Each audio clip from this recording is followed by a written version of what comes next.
Hey, everybody, welcome to the Post Movie Podcast. I'm Steve Head. I'm John Black. And welcome to the apartment on another nice, sunny, beautiful Inside on a nice day. My mom would be screaming at me right now. Go out and play. Can't Steven, you record outside? Yeah. No, we've tried.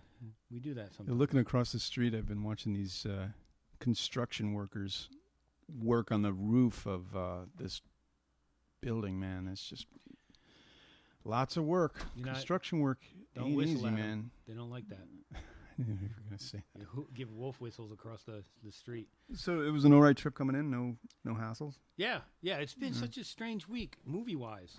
I got an invite to interview Jackie Chan.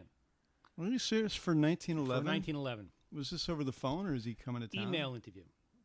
Right? Wow. So they send me the screener of 1911. Yeah. It was the worst screener I've seen in a while. Really? Not the movie. The quality of the screener was, you know how sometimes you get a screener and it says like property of or whatever? Yeah. You know, this had the word sample that took up like a quarter of the screen throughout the entire 2-hour movie. Sample. But all the subtitils and the background of, you know, when they tell you the history, what was going on at this particular time, because it's this big historical film, was too small to read. I mean, I was sitting, first I had it on my TV, and I was sitting like, 5 inches from the TV, and I couldn't read it. And then I tried it on a little a portable play with my face right in it. I couldn't read it. imagine you sitting there with the laptop keyboard up to your chin. Yeah, I was. I'm trying to watch this this historical Chinese film. So anyway, I wrote I think I came up with 7 questions for Jackie, and I emailed him and haven't heard anything since. So that was my first movie adventure. And then there was this movie called Weekend. Oh, right, yeah. That was at the two guys. Kendall, yeah. I thought it was playing at the Coolidge, but it's at the Kendall? No, the screening was at the Kendall yesterday morning, 10 a.m. Oh, right, it's coming to the Coolidge. And so I get there, and the manager at the Kendall goes, "Oh, it's a Blu-ray, so don't panic." I was like, "I don't care if it's Blu-ray, film, whatever." Right. But we're sitting there, and it's dismal. It's just this terrible movie about two guys falling in love. It's just dreary. But then something happened. The Blu-ray skips, and it freezes, and it fast forwards. It's like some monkey's got the control and is going nuts in the booth. So I went up and told the guy, I was like, it's going crazy in there. And he goes, "What?" I go, "It's freezing, it's fast forwarding, it's stopping, it's skipping." And he goes, "Oh," and he goes running up to the booth, and I went out the door. I couldn't stand it anymore. Were you the only one at the screening? No, there were Wesley was there from the Globe. Brett was there. They would have had to have fixed it. There were like 4 people there. When it first started screwing up, I said, Brett. And he was like, "It's not me." Well, it's gotten some terrific reviews, but not from John Black. That never stops me from not liking a movie. Where in the world did 1911 come in? It opens in New York today, and I'm only It opens here today. It opens in Boston, I think, at Fenway, and it's Chinese. Good. But I saw the same Chinese.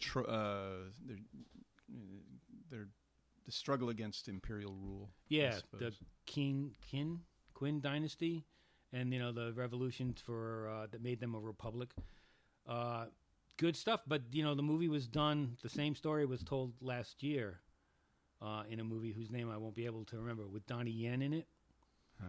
And I think it was good, but again, because it was so confusing with the titles, at least I didn't make that one of my questions for Jackie. And if Jackie Chan is listening to this, he's a big fan. If he's listening to this, come on, answer the questions. We weren't that tough. What was your key question to Jackie? Key question to Jackie Chan. Let me think. Well, first I wanted to know if his family, growing up, did he hear stories about the revolution that influenced his wanting to do this in any way? It's we talked about this last time. Jackie's got 2 kinds of movies: those that come out in America, like The Spy Next Door, and then the ones we get on DVD a year after they've been in China, like Little Big Soldier, or I'm surprised 1911 made it into theaters because he does. Yeah, you talked about Little Big Soldier a couple months ago. Yeah, good movie. But Jackie does a different kind of movie for his Chinese audiences than he does for us. Us Guy Jing over here. Man, I had an experience at the Real Steel screening. I just kind of, I kind of knew something might happen because when you're in on one of those rowdy screenings and people just aren't considerate to others around them. Right. It culminated in me turning around and saying to the guy, "Fuck you, asshole." And this happened because God, I wasn't sitting in the center of the press row. I just decided to sit on the very end, and I was looking forward to the movie. But these 3 college kids came in and sat down in the seats in front of me that were, press seats, right, journalist seats, and sitting so close to them, you can't help but overhear what they're saying. And it was, they were questioning, are these are journalist seats? I think they're journalist seats. Whatever, they don't care. No, they don't know journalists very well, do they? Yeah, well, it was. I'm paraphrasing. I don't remember exactly what he said, but it was so condescending to journalists that I spoke up and said, "These are journalist seats. This whole row is set for journalists." And so the movie's going to start in 5 minutes, and the fellow in the middle starts asking me about, like, well, why are all these? There's only a few journalists here. Why are all these seats saved? And how come these people over here? And so he starts asking me these questions, and I said, well, you can take that up with the publicist who's putting on the screening. And he gave me this look, like. So they were intent to basically sit there until I think one of them decided something was wrong with the seat, and they got up and left. And as they were leaving and turning the corner behind me, I heard the guy say, "Fuck you," and I turned around and he gave me the finger. So I turned around and said, "Fuck you, asshole." On behalf of all the journalists that work very hard, to at what we do, I suppose I could have taken the time and explained to him that the reason these seats are cordoned off for journalists is that because so if we happen to get there at 6:59, there's still a seat. Right. We're still able to get in because the publicist wants us to see the screening. It's sort of like makes it easy. Right. And but after the movie starts, it's kind of like other people can sit there too. But it's up until the movie starts, and I could have told him that. Right. But it. And then I was kind of kicking myself for just kind of bringing myself down to his level. But it was like, it says press. Right. And they went ahead and sat down. And then he starts interrogating me as to why this is the way it is. And then leaves and says, "Fuck you." So he really does, he deserved it. But I just wish I hadn't. I always leave, like if I'm sitting in a press row, and sometimes you're sitting there, you're the only person in the row. And it's a full house, and you're sitting there alone in an empty row. You feel kind of guilty about it. Nope. I just say, talk to the publicist. I don't tell people it's a press row. That's what you do. I just say, it's not my party. I'm not the host of this show. Give it to the host. You come in and tell them, and they can argue with them.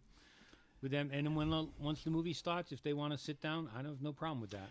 Well, I was kind of I didn't know what some of the other journalists would think who were sitting near me, and they're on they're on the same team. They're on the same sort of the lady sitting 2 rows down was gonna go tell Stephanie, the publicist, that we there's sort of a situation here, and right. I remember turning around to them and saying, God, it's like I'm a police officer or something. Plus, you're a magnet for this kind of behavior, too. I don't know what it is. Protect the dignity of the journalist, but I did so in such an undignified way in that particular moment. But I was like, I don't think we Jesus, have any man. dignity. Fuck you. Just the stuff you have to put up with. Moving on. On this episode, we're gonna review the movie Real Steel. And John, what's that? The Ides of March, the George Clooney flick. Yeah, we'll briefly talk about that one. And I also saw Everyday Sunshine, the story of Fishbone, music flick that's opening in New York and L.A. today. Do we have a Fishbone clip we can put in here now, like some music? Sing a little Fishbone for me, Steve. In last week's episode, I wanted to put in a clip of 3 Times a Lady from the Commodores, and I had it edited and set to go. but I can't figure out how to edit the music into. I guess I don't have the right software because I can't figure out how to put the music into the recording yet. I can do it like while we're talking. Like I can, like if I had the right connections to be able to, I can hook it right into the mixer and play the music. But I can't figure out how to do the stop the recording, put it in. And so it's all right. This song sucks anyway. So no Fishbone. Moving on. I'm sorry. What? No Fishbone music. No Fishbone. But how was the movie? I will say, my memory of the movie, not bad. Very informative. They have it's kind of a revelation in a way, even for Fishbone. I was going to say fans, but even for people that know them a little, they call them fishboners. That'd be funny. I'm a fishboner. They came up in the same sort of Southern California late 80s, mid 80s, I guess, ska punk scene that Red Hot Chili Peppers and I guess Black Flag and all that kind of stuff. But they never got the notoriety, and I guess it's in some respect due to the fact that they're a black band. Who got a record deal, but I'm so used to saying studio. The label didn't know what to make of them, and they are this conglomeration of characters that make they have it's like the band that has the incredible live shows, but they've never really had justice hasn't been done to them in the studio, and. I mean, I think in the 80s, they had their one hit, which is, I think it was Party at Ground Zero. Weren't they in a movie, like a Rodney Dangerfield movie, or one of those something like comedies? That. They were like the band at the big event or something. I don't specifically recall, but it's very likely. Yeah. And they basically cover everything from, it was a large ensemble band, but two of the guys are still doing it. They're playing 100 dates a year in 500-seat clubs and making it happen, but they've never had the Red Hot Chili Pepper notoriety. But in the interviews with the band, I mean the interviews with the Red Hot Chili Pepper guys and Perry Farrell and I forget some of the other Talking Heads, but their influence is undeniable. Right. They strongly represented what this whole scene was all about, and but never went over the top. I want to see it because I want to know if the I'm always curious about an argument like that. Is it really race, or were they just really not that good enough to make that cross to mainstream? I don't know.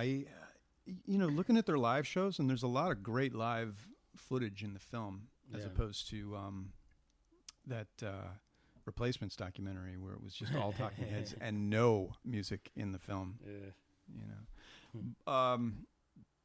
The live show, incredible. I've never seen them, but the videos are fantastic. They have the talent, but they don't have the singles. They don't have the cohesive album. They don't have that. Something didn't happen perhaps in the studio, and I think a fair amount of the film is spent trying to investigate why.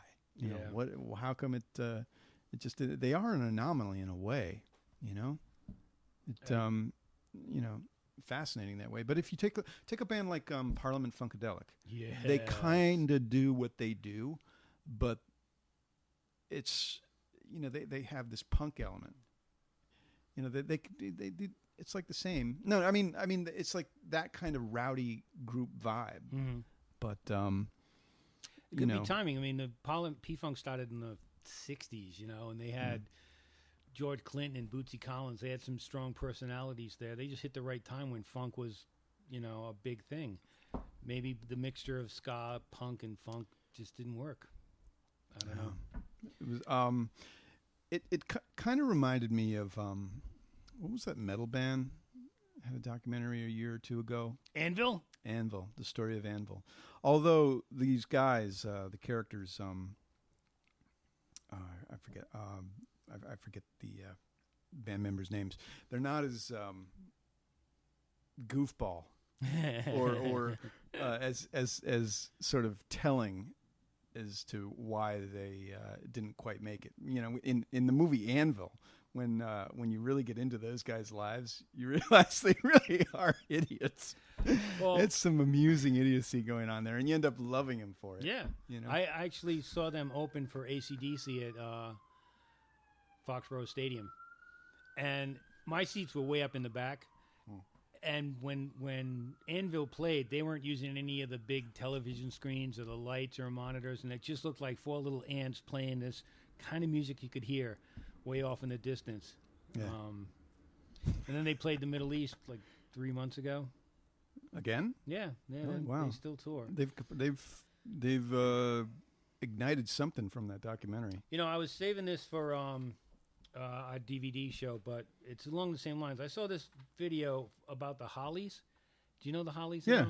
Yeah. You recognize them. Sweet. I know their songs, you know. He Ain't Heavy, He's My Brother, Bus Stop, blah, blah, blah. So I get this thing sent to me, and it's a 3-hour documentary about the Hollies. 3 hours. Wow. I was like, I'm not going to sit through 3 hours of this. I got my remote in my hand with the fast forward button ready to skip through. And you did. Watch the whole 3 hours. Fascinating stuff. Nice. You seem to be a fan of music documentaries. Yeah, when they're well done. And this is, I thought about it because when you were saying like the replacement one had no music or no footage of the band. This one's interesting because it has present day interviews with all the members of the band, archival interviews, but 99% of the music you hear in this are live performances. So it's kind of like stuff that hasn't been released? Well, it's like from old TV shows where they played live and old tours. You know, sometimes they'll play like either a film or a music video where it's like they're lip syncing to the hit record. Uh-huh. This is all live stuff, and it was cool. It added a lot of energy to it, so it made the 3 hours go by pretty quickly. It's got me wanting to listen to some Hollies now. We could pause now. Yeah. I could sing. If I ever get so technically inclined, I would be putting the music on under the conversation or clips or something like that. I could sing The Air That I Breathe. That would have people running for the off button pretty quick. Did you ever see that Michael Rappaport documentary, Beats, Rhymes, and Life? You bet. The Story of a Tribe Called Quest. I haven't seen it. Any good? Yeah, and the thing is, I knew nothing about A Tribe Called Quest.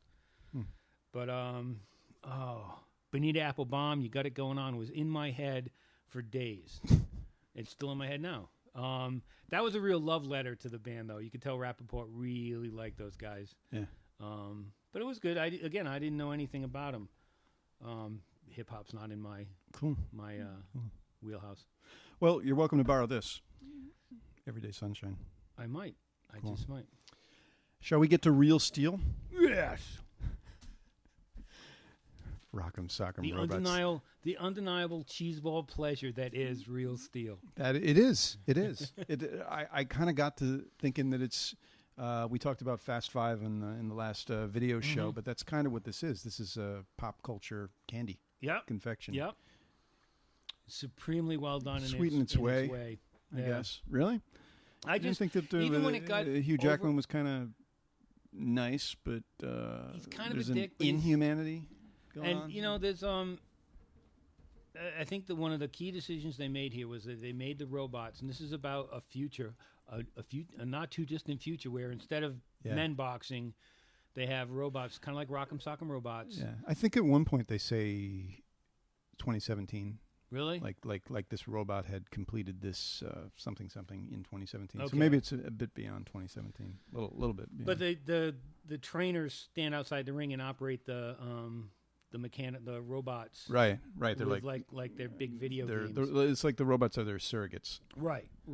And the thing I thought that was a great decision here was they show the robots aren't super huge like they are in Transformers, where everything was a blur. You know, you kind of like, they're fighting, but I can't tell who's who and who's what. Yeah. These two robots are just a little bigger than people. And so when they fight, you can watch them fight. You know, you can see all the action. Yeah. It wasn't that slick. As amazing as Transformers is to watch, it's so busy that it's tiring. Right. Visually. Super tiring, actually. But this one, even when it got cheesy at the end, when everyone's either crying or cheering or Oh man, you know it what? was so bad. But I was like, go for it. You won me. There's a couple movies I can compare this to, but really quickly, I'll say that. So Hugh Jackman plays Charlie. He's an ex-fighter, fight promoter in this semi-futuristic world, not so far removed from ourselves. I mean, it's just, it's our world with a little bit of future. Yeah. Where they still sell Dr. Pepper and Hewlett Packard computers. But they don't have, flying cars or anything like that yet. Yeah. So he's all about the money, and he has become so involved with this like robot fighting that he kind of doesn't. I think he just doesn't treat people as humans anymore. It's like robots and money. So he, I guess his wife, who we don't meet, girlfriend, I think. Girlfriend? Yeah, his girlfriend. Sorry. Yeah, passes away.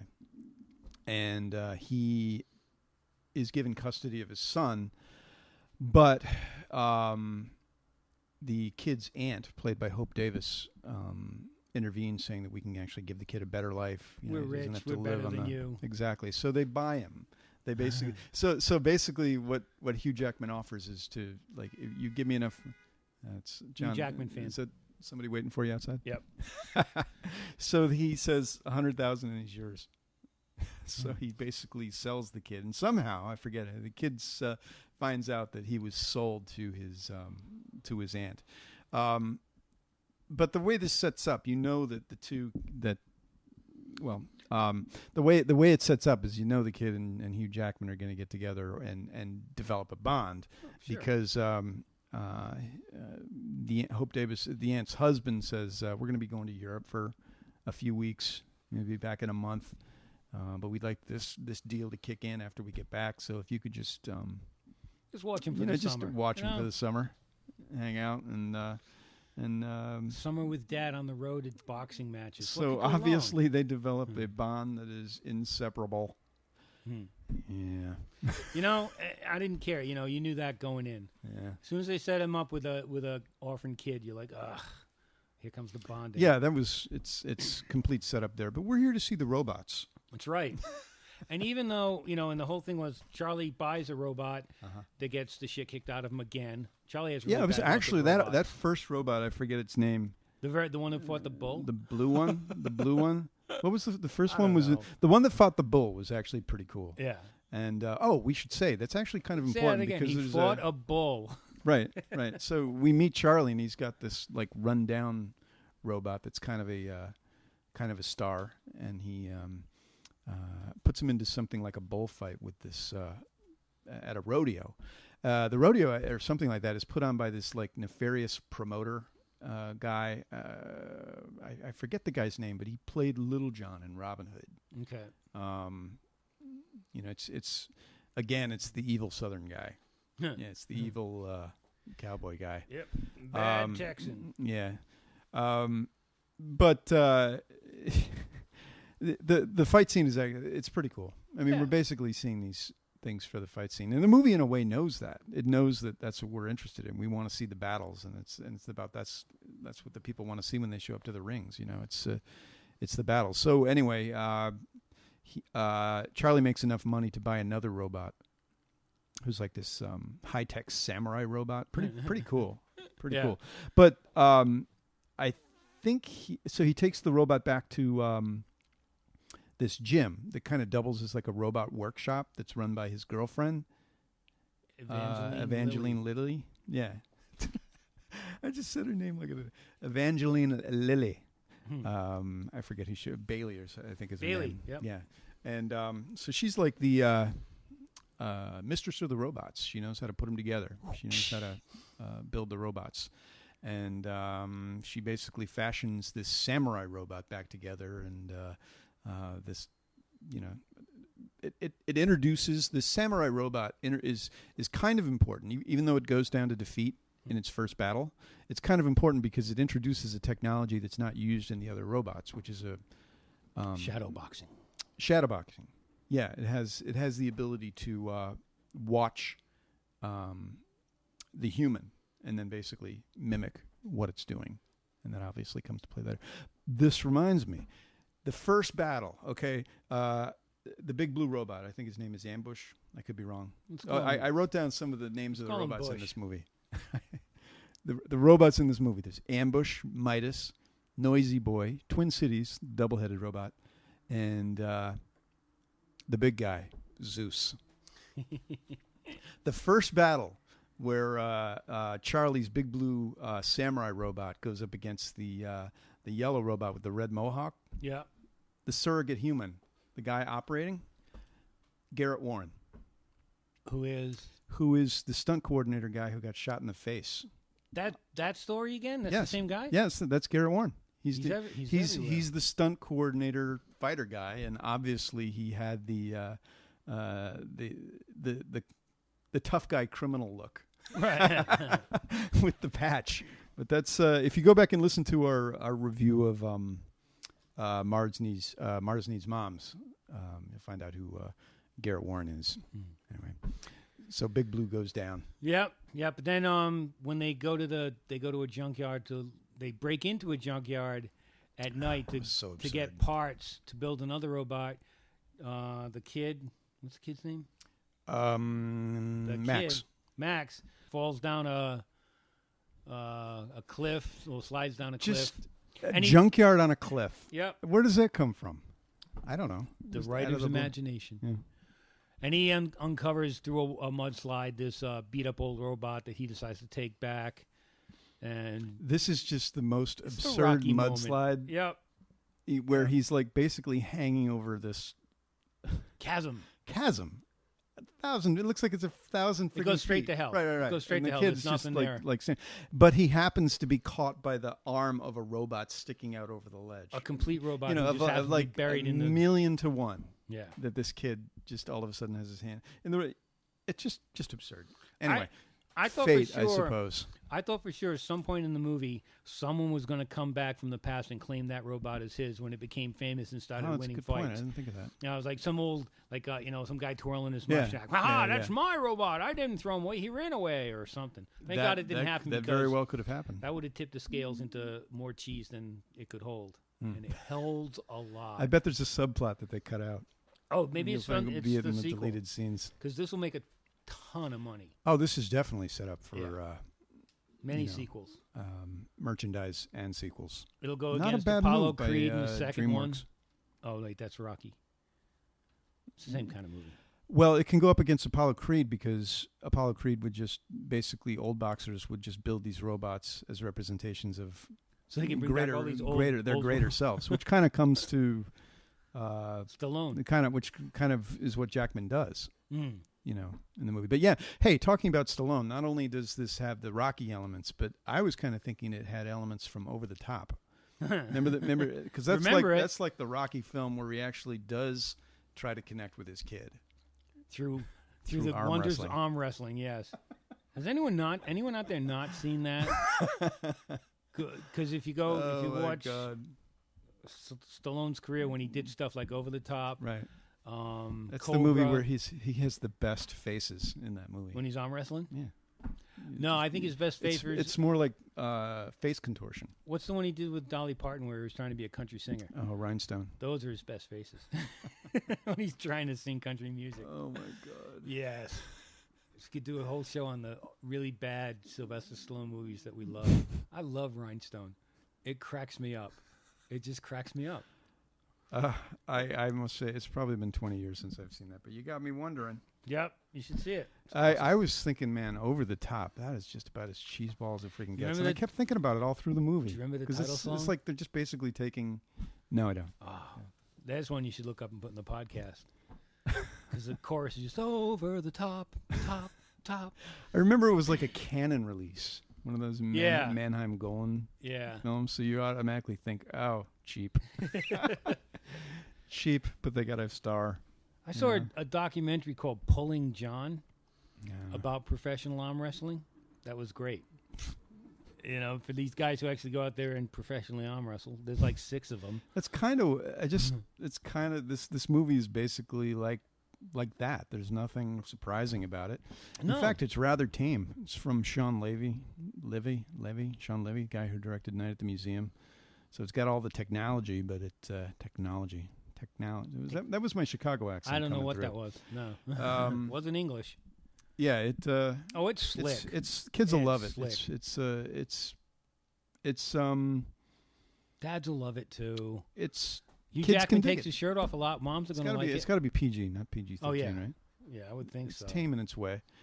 I just kind of got annoyed by the kid sometimes. I just got like. It just, of course, everything about the movie is implausible, but it's more implausible when the kid has to take the mic and be like in your face to the bad guys And dancing. Like, he'd be and- just squashed in an instant. No, because that was the spirit, the young spirit taking over. Blah blah blah. Yeah. wanted Oh, and more of the chick. you know where the shadow mode special With the feature dancing? comes in, particularly useful in the dance sequences. Yeah. I want. when they're hip hopping it to the ring, you know. I want one of those. I want a robot with shadow mode that would just like sit on his ass and watch movies. That would be cool. Oh, and the kid also develops a special relationship with Adam. He, when he's cleaning him off, he dusts away the plate. And Please explain who Adam is to the people.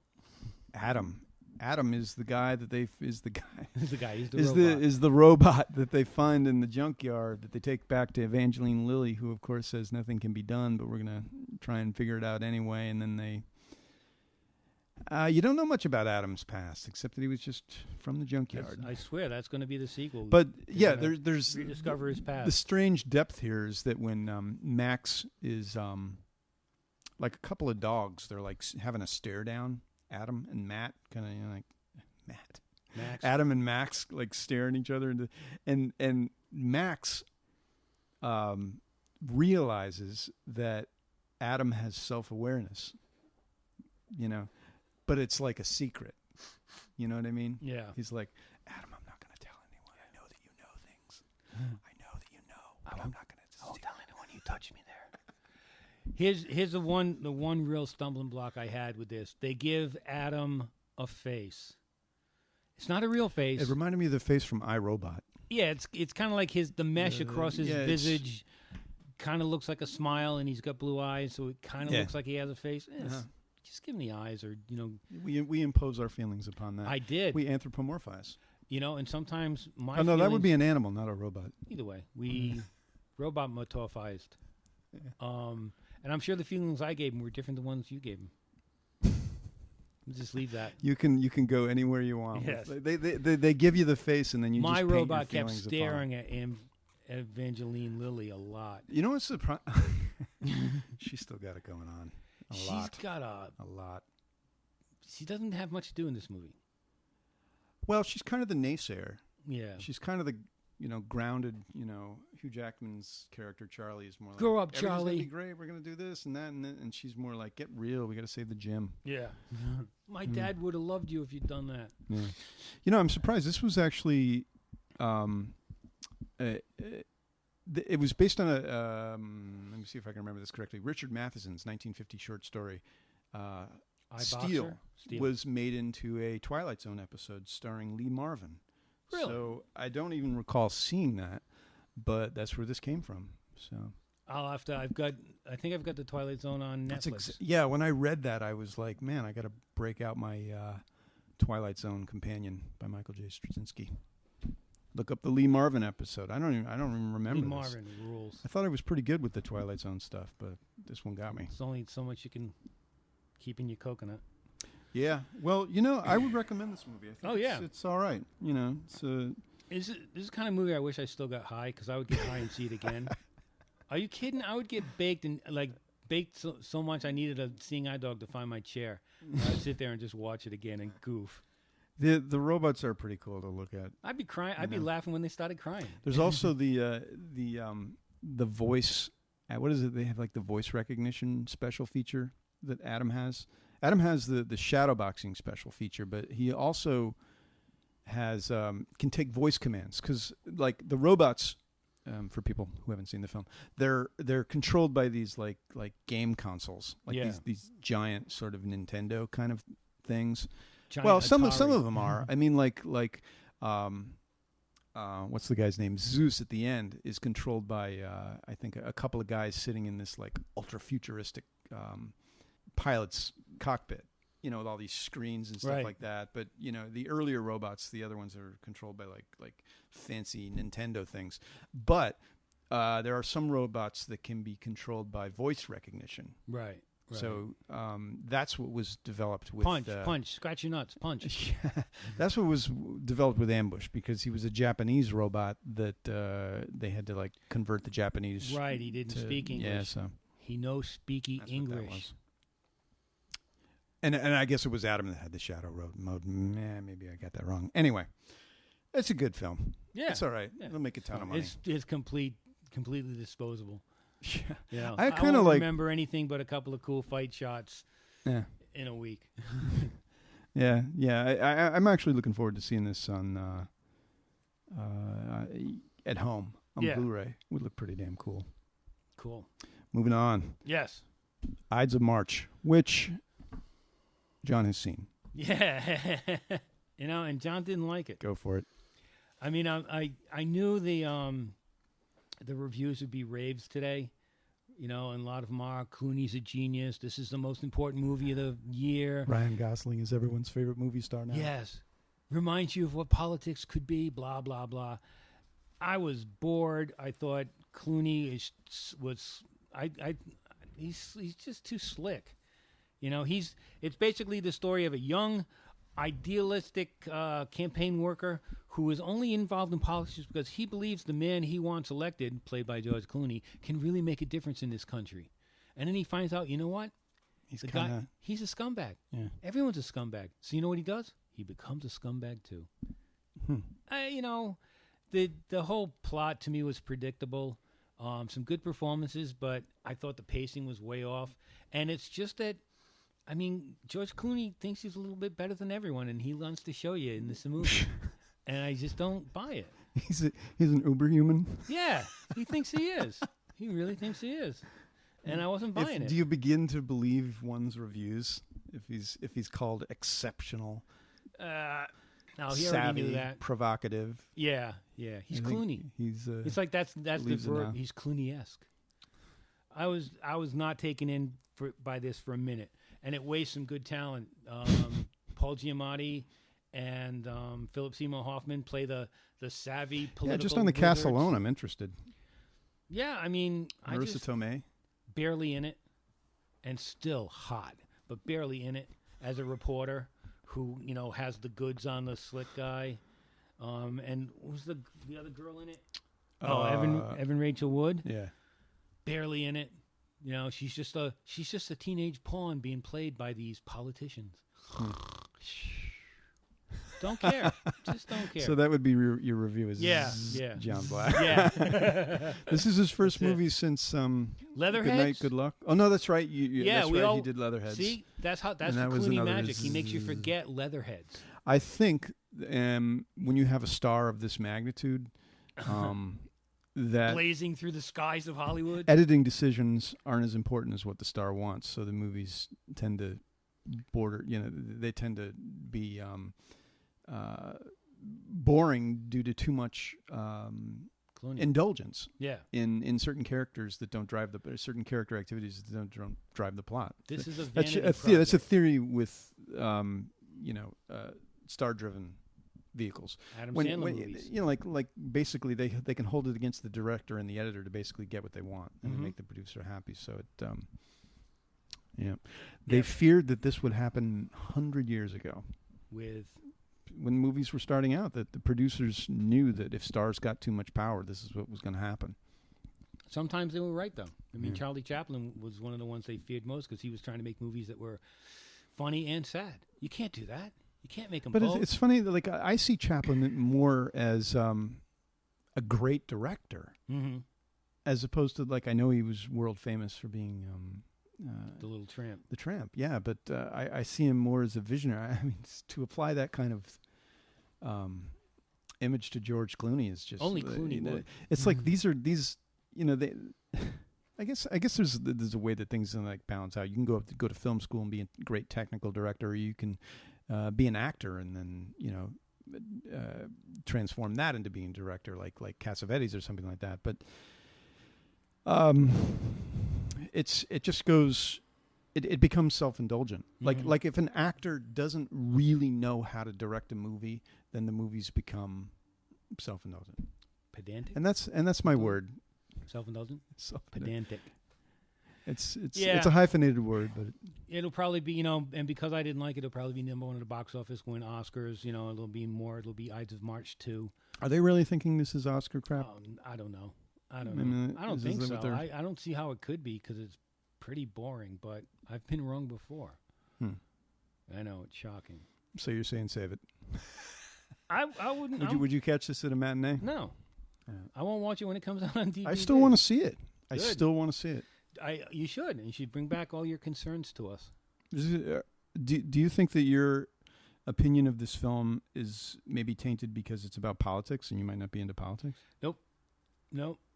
I was thinking about that in other political movies, whether it's All the President's Men or Mr. Smith Goes to Washington, which is so corny, but I still like it. It wears its heart on its sleeve, but I can take it. This one doesn't have a heart.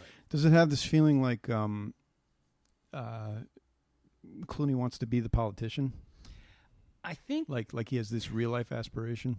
No. I think watching this would squash any aspirations they might have in real life because he is such a sleazy scumbag. And then there's his character he plays in the movie.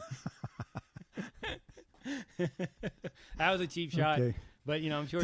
Did you you've interviewed him? Do you ever do a press conference with it? Yeah. I remember we went to New York for the Coen Brothers movie. What was that? It was which one? The one with Catherine Zeta-Jones. Yeah. Irreconcilable differences, right? Yeah. And I remember Clooney said to the press, because he was asked about his villa in Italy. Mm-hmm. He said, well, it's wonderful. It's fantastic. Everybody should have one. And I was like, oh, yeah. God. No, he's come back down to earth. He's very George, charming in person, and but the thing is, there's someone like him who's charming, and you're being manipulated when you talk to him. He has all the cards, and he's playing you like a. Could you ever? violin. I mean, you can. Yeah, you could, there's some talent that you talk with, you feel like you can be real with, right. And they're real with you, and you get that. You feel like you could just be sitting in a bar with them talking, right? And it's real. It's genuine. Yeah. But then there's like, like you get a sense about someone that whether or not they're ever. You have to question whether they could ever really be real with you. And George Clooney would be in that category. Yeah. Tom Cruise would be in that category. Yeah. I mean, even though we've sat in the same room with him and done interviews, it's like it's not real. Right. I mean, right. It's talking about the movie, but you don't feel like you could as ever. Much as anything else. Yeah, he wouldn't give you the time of day if you didn't have to do press stuff. But you talk to a guy like Tom Hanks, and he listens to you, and he responds to your question, and it's as professional as anyone I've ever seen, but it's also genuine. Yeah, but if we were interviewing Nick Frost, you know what I mean? It's like, it's human. Yeah. It's real. Yep. You know, this isn't human. This is robotic and slick. So don't go. I think we're good. Yes. On that note. Hey everybody, check out our episodes online. We're at post-movie.net. All of them are up there, and we're doing our video episodes. I got to figure out a way to count. Like we have all of our episodes numbered, but I think basically I'm going to be putting the video episodes up there on unnumbered, but they're basically like extra episodes. Anyway, it's all at post-movie.net, and we're on iTunes. If you want to subscribe, that'd be awesome. Leave us a review, that would be extra awesome. And we're on Facebook. Like us there, that'd be super cool. And excuse me, clear my throat. Send us an email. Let us know what you think of the show. Have we gotten a donation yet, by the way? I don't know. I haven't checked. There's probably hundreds of dollars sitting there. Here we are, sharing water. Well, I should check. Yeah, but not as good as a donation, but still very helpful. If you send us an email, let us know what you think of the show. Let us know what you think of our opinions. Let us know what you think of the movies. We'd be very interested. Pass it on to Clooney. Yeah. Have him respond. We're at contact@post-movie.net. So until next time, I'm Steve Head. I'm John Black. So long, everybody.